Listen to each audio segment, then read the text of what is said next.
All right, the rainfall has been impressive. It's been melting some snow on the mountains for sure, but it's really the snowpack that is absorbing the rainfall. We're still over 120 inches for around 120 inches for the base up at Mount Hood right now at Timberline Lodge. The rain lightened up quite a bit here in western Oregon today, but it's up to the north and it'll be moving our way later on tonight and tomorrow. I want to talk about the rainfall totals.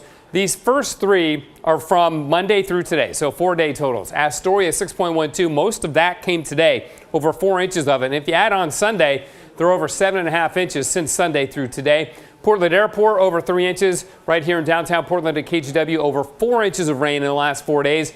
And then this one caught my eye, Swift Creek. It's a remote weather station up in the Cascades, south side of Mount St. Helens. Just in the last 24 hours, 8 inches of rain. Nearby Cougar, Washington, nearly 6 inches of rain just in the last 24 hours. Now, it's also been very windy, so let's check out some of the wind gusts we've had. And this is the granddaddy of them all. Up at the top of the Magic Mile chairlift at Timberline at 7,000 feet, gusted to 119 miles an hour this morning. And now I think the wind gauge might be broken. Strong winds, ice will do that. Temperatures are cooling off up there. Mount Hood, the Cascade chairlift over at Mount Hood Meadows, actually a little bit higher than the mile, but different exposure. Gust of 96 miles an hour there. Near Beacon Rock, there's a weather station just north of the state park, 87 miles an hour. Fremont Bridge in Portland, 44, and the airport had a gust of 38. So yes, it's been a windy one and a wet one. There's that 4+ inches of rain up at Astoria, but farther north, this is where the bullseye has been. Western Washington, Hoquiam pushing 4 inches now. Olympia's over 3 inches, and Seattle closing in on 1.5 inches.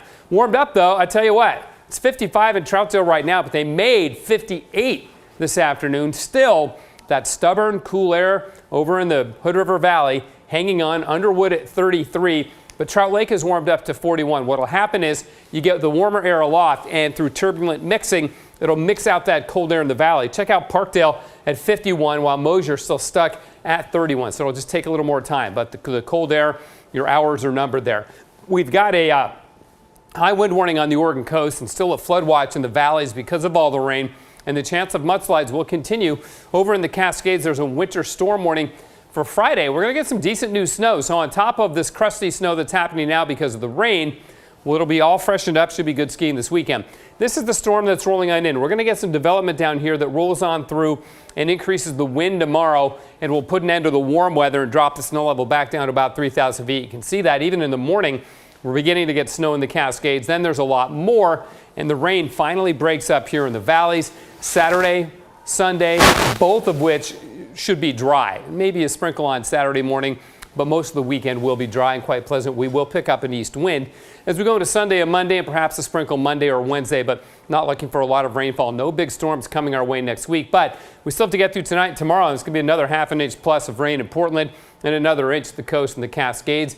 And then we see a shift in the pattern. Should see quite a bit of high pressure as we go through a sort of a January lull, a calm period in this La Nina winter that we're having that I think will be welcomed by most people. In Portland right now, it's 54.